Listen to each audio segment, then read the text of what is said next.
Hi everyone, welcome to the channel. In this video, I will show you and tell you how you can very easily disallow the side button end calls on your iPhone. Please subscribe to our channel, put your likes, and also write your comments at the end of this video. So friends, let us get started with you.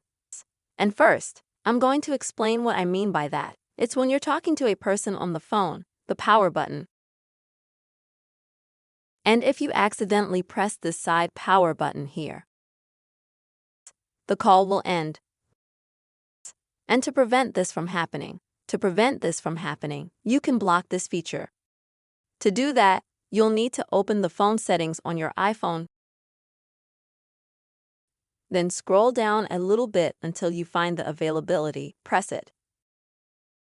And then you press touch.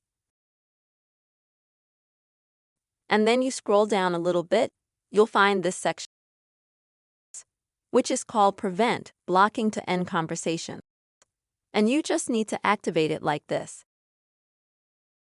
After that, if you talk to someone on the phone in the future and you accidentally press the side button, the conversation will not end. Friends, I really hope this video helped you. You have seen how you can disable side buttons on your iPhone. Please don't forget to subscribe to our channel, write your comments, be sure to put likes, and see you soon.